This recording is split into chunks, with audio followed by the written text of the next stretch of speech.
Hello everyone, this is Video Game Lover here, and I'm going to do a review of the recent Sasuke tournament, or Ninja Warrior tournament, as some here in America know.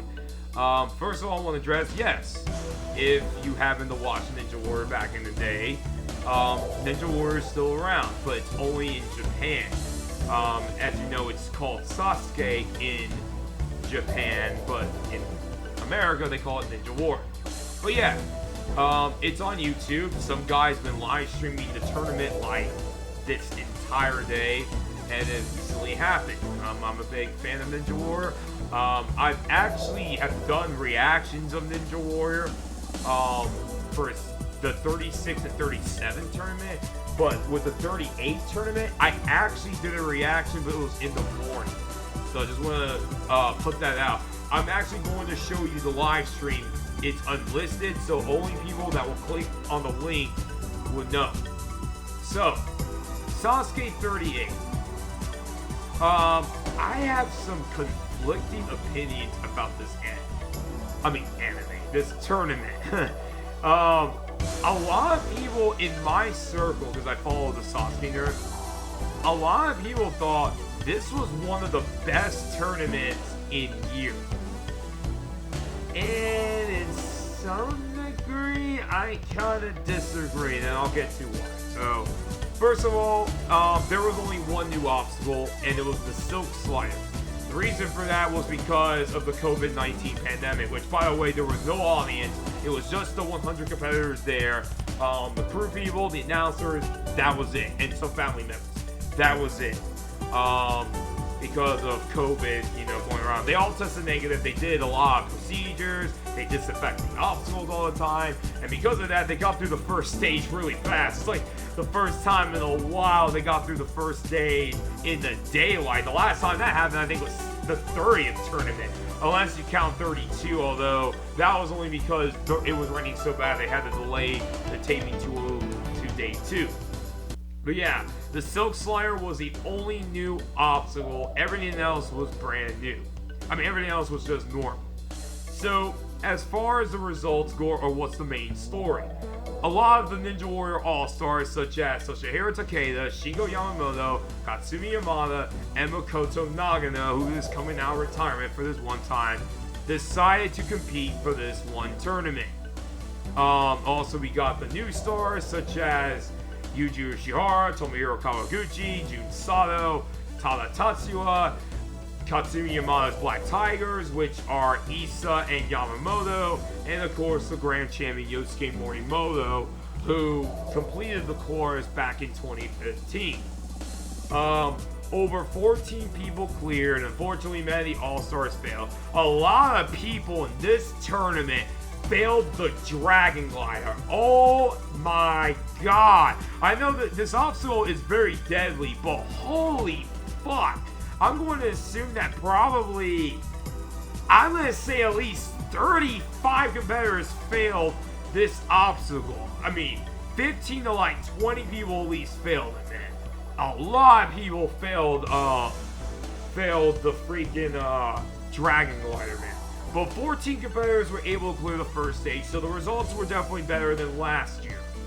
Stage 2 is where things get really iffy. We get to see the rolling log. Yeah, it's in stage 2 now. But because of the rain last year, they actually had to skip it and just go right to the salmon ladder.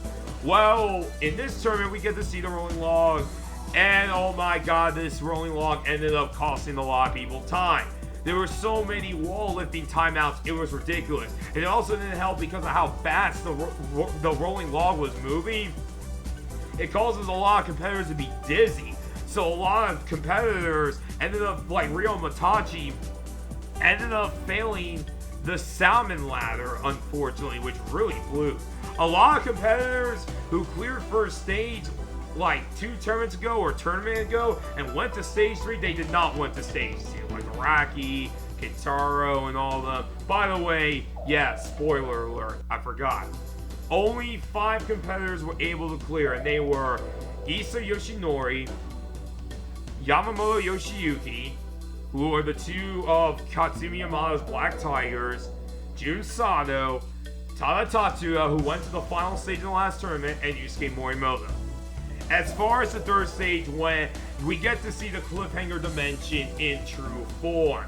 Now, a lot of people thought that it was because of the rain. That was why the cliffhanger dimension was stationary. Well, that wasn't the case. According to Rene Klowski, it's been revealed that they wanted at least one person to go to the final stage because this was at the time they were doing New Year's Eve tournaments, and they wanted to have someone go to the final stage on live television. Well, because of the fact that there isn't a live television New Year's Eve event for this Sasuke tournament because of COVID, the cliffhanger dimension is in its full glory, and it ended up being very deadly. 3 people failed it. Yoshiyuki Yamamoto, Tada Tatsuya, which I feel bad for the guy because now he's going to get some flack because he cleared the third stage in the last tournament, and because of the cliffhanger being stationary, now he couldn't beat it. Oof. And, oh my god, Jun Sato, man. How many more times are you going to fill the cliffhanger, man? Seriously, this is like, what, the 6th time you failed it? Lord have mercy. Oh, and Issa Yoshinori failed the flying guard. Only one competitor cleared it, Yosuke Morimoto. And now this is where I come to say why I feel this tournament is a little overrated. Because I feel like, had it not been for Yusuke Morimoto, this tournament would have been pretty mediocre. But considering how terrible 2020 was, we actually got something really awesome. So, big spoiler, Yusuke Morimoto became the second competitor in Sasuke history to clear the entire course twice. First being Yuji Urushiara, who did it in 24 and 27. Now Yusuke Morimoto, Sasuke's 31 and now 38. And this man was a badass, man. He absolutely destroyed the final stage, let alone in the rain. I mean, Kane Kasugi couldn't have done that. Yusuke Morimoto was like, yeah, hey, Kane, I'm going to show you how to beat the final stage in the rain. And this man is so bad. He literally took his time to climb up at the top of the tower and hit the buzzer. He beat it with 2.5 seconds. What a badass.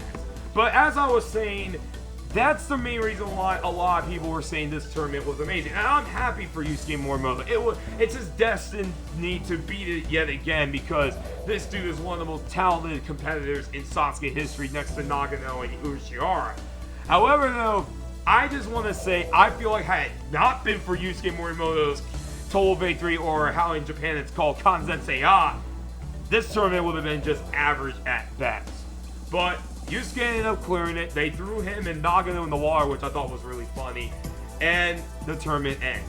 So yeah, it was a really, really good Sasuke tournament. We really needed it because of how awful this year has been. So at least the year ended on a happy note, especially for Yusuke Morimoto and Sasuke itself. So this was a pretty solid tournament. I'll give it an 8.5 out of 10. I think it was really good, but the first and second stage were a little slow. But that being said, though, I still enjoyed this tournament a lot. So the link's in the description of my reaction of Sasuke 38 if you guys want to check it out.